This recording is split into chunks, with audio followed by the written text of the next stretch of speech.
Ni mimi mtumishi wa Bwana naitwa My Victory. Niko mahali hapa kanisa la JMCC chini ya bishop wangu Peter John Mlai. Ninakukaribisha katika ibada ya leo. Tuko kwenye kipindi cha asubuhi, kipindi cha kwanza kiitwacho utakaso. Ni ibada nzuri kabisa ijayo kuwako tangu misingi iumbwe.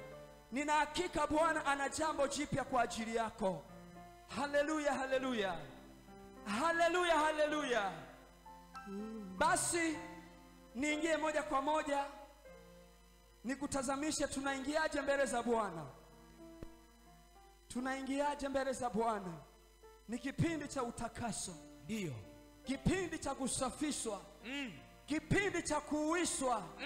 Kipindi cha kufuliwa. Yes. Kuna mahali tupo tunahitaji msaada wa Bwana. Ndio.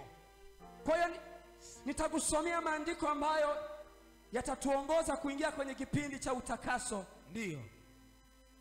Yeremia sura ya 18. Naomba ufungue Biblia yako. Tena niombe viongozi tutakapoingia kwenye maombi, niwaone viongozi. Mchungaji wa vijana, hakikisha unakuja mbele, unashika maiki. Nataka leo Bwana sikie sauti ya vilio vyetu. Tulie kwa uchungu, tumwambie Bwana tusaidie, hatuwezi bila wewe. Kama umefungua Yeremia sura ya 18, sura ya 18 nitaanza ule mstari wa kwanza mpaka ule mstari wa 6, alafu kisha tutaingia moja kwa moja kwenye maombi. Tutaingia moja kwa moja kwenye maombi. Basi soma pamoja na mimi. Soma pamoja na mimi Yeremia sura 18 ule mstari wa kwanza hadi wa 6. Inasema, neno hili ndilo lilomjia Yeremia kutoka kwa Bwana kusema, ondoka ukashuke mpaka nyumba ya mfinyanzi, na huko nitakusikizisha maneno yangu. Basi nikashuka mpaka nyumba ya mfinyanzi, na tazama, alikuwa akifanya kazi yake kwa magurudumu, na chombo kile alichokuwa akifinyanga kikaharibika mkononi mwake. Yule mfinyanzi akakifinyanza tena kuwa chombo kingine, kama alivyoona vema yule mfinyanzi kukifanya. Ndipo neno la Bwana likanijia kusema, nyumba ya Israeli, je, siwezi mimi kukutenda nini vile vile kama mfinyanzi huyu alivyotenda? Asema Bwana, asema Bwana. Asubuhi ya leo tunataka tuingie mbele za Bwana, tumwambie Bwana tunaomba utufinyange. Mfinyanzi alifinyanga chombo, kiliharibika mkononi mwake, lakini kwa sababu mfinyanzi alitambua thamani ya chombo hiki, alikabaki akayafinyanga tena, kikawa chombo kizuri kuliko kile chombo cha kwanza. Ndipo Bwana anasema, nyumba ya Israeli, nyumba ya JMCC, mimi siwezi kuwafanya kama hivi ile mfinyanzi alipofinyanga tena mara ya pili. Yes. Naam, Bwana anaweza. Nataka niambie nyumba ya JMCC na wewe ambao unatufuatilia katika mitandao ya kijamii, Bwana anapendezwa na moyo uliotubu. Bwana anapendezwa na moyo uliopondeka. Bwana anapendeza na moyo ambao unasikia neno lake na kutetemeka mbele zake. Huo ndio moyo Bwana anaouangalia na kuuponya. Nataka tuingie mbele za Bwana, tumwambie Bwana, tumeharibika mikononi mwako, tunaomba utufinyange tena asubuhi ya leo.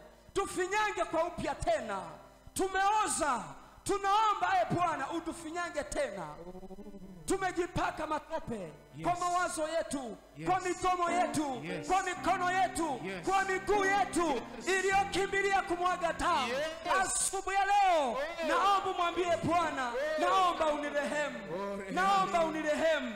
Sikia, yule mwana mpotevu alizingatia moyoni mwake kwamba amekosa juu ya mbingu. Ndiyo maana asubuhi ya leo tunanyenyekea Bwana, tunaomba Bwana, tukiomba utufinyange, tukiomba utufinyange, tukiomba utufinyange. Tumeharibika Bwana, tumeharibika Bwana, tufinyange tena, tufinyange tena. Unaweza Bwana kuifinyanga nyumba ya GMCC, kumfinyanga mtu huyu ambaye anafuatilia, ambaye yuko katika maombi asubuhi ya leo, asubuhi ya leo, asubuhi ya leo, asubuhi ya leo, asubuhi ya leo, asubuhi ya leo. Ninaomba utakaso Bwana, asubuhi ya leo. Ninaomba utakaso Bwana, asubuhi ya leo. Ninaomba utakaso Bwana, asubuhi ya leo.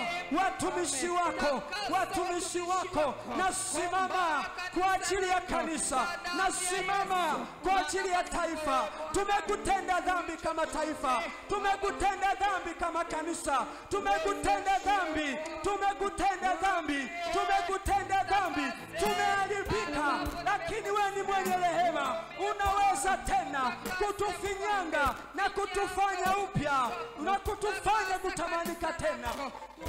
Asubuhi ya leo, asubuhi ya leo, asubuhi ya leo, asubuhi ya leo, asubuhi ya leo Bwana, nimevunjika Bwana, nimevunjika na kuharibika. Asubuhi ya leo nimevunjika na kuharibika. Ndio maana natambua ni wewe peke yako unayenifanya kwa upya, unayeweza kunifanya kwa upya, unaweza kunifanya upya, unaweza kuniuisha tena, unaweza kuniuisha tena. Nipulizie pumzi ya uhai, nipulizie pumzi ya uhai, nifufue tena, nifufue tena. Niko katika hali ya mauti. Yeremia 17 ule mstari wa 9 unaonyesha ya kwamba moyo wa mwanadamu huwa mdanganyifu kuliko vitu vyote. Nimetanganyika Bwana, nimetanganywa Bwana, ndio maana nimeharibika, ndio maana nimeharibika mkononi mwako. Lakini kwa upendo wako, kwa huruma yako, uliupenda ulimwengu hata ukamtoa mwana.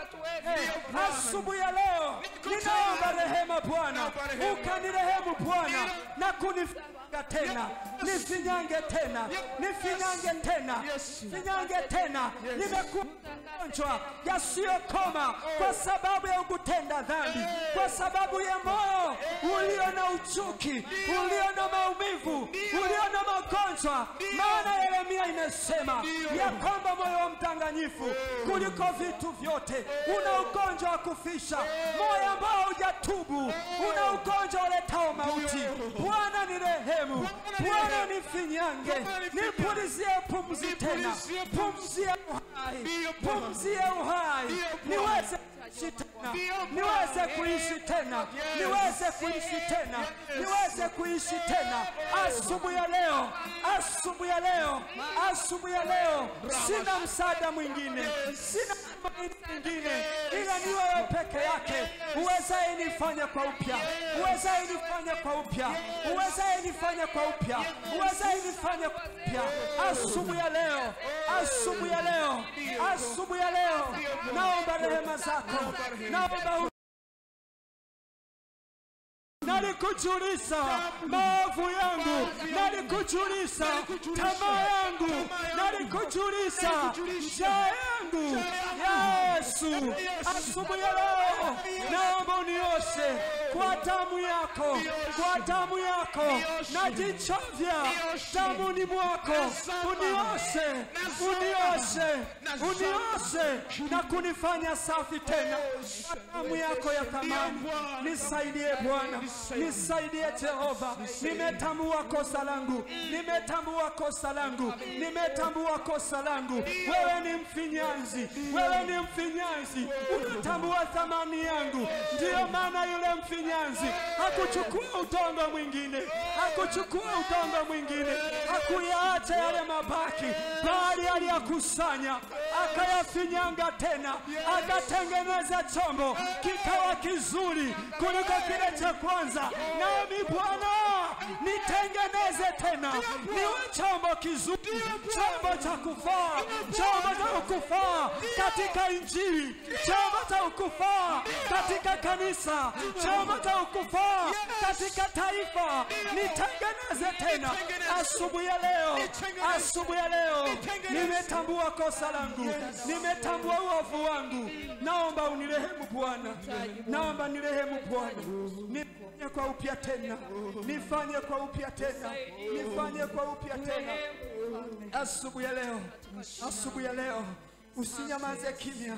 Bwana, sikia hapo sauti ya kilio chako, ndipo atakapo kuokoa na kukuosha kabisa. Ni kweli unanuka dhambi, ni kweli wewe ni kahaba, ni kweli tunakujua ni kahaba, lakini kwa kuwa umemkubali Yesu, wewe ni chombo kiteule, chombo kiteule. Bwana na haja na wewe asubuhi ya leo. Mimi na moyo wako mbele za Bwana tu, mwambie Bwana, niko mahali hapa. Ni kweli dunia inanijua, inajua utupu wangu, lakini nimekukimbilia Bwana. Asubuhi ya leo naomba unirehemu, naomba unioshe, naomba unitakase, naomba unifanye upya tena asubuhi ya leo, asubuhi ya leo. Wastahili sifa na Tunakushukuru. Asante kwa huruma zako. Asante kwa sababu ni nani aliye kama wewe Bwana? Umejua kuketi kwangu, umejua kuondoka kwangu, umejua kuingia kwangu, umeyajua matendo yangu, umeyajua mawazo yangu. Hakuna neno usilolijua ulimini mwangu wala mdomoni mwangu. Umejua wazo langu tokea mbali. Asubuhi ya leo nimetambua, asubuhi ya leo nimetambua kosa langu Bwana. Nisaidie Bwana, nisaidie Bwana. Msaidie mtu huyu ambaye analia, anatoa machozi, anaomboleza mbele zako. Bwana msaidie, Bwana msaidie.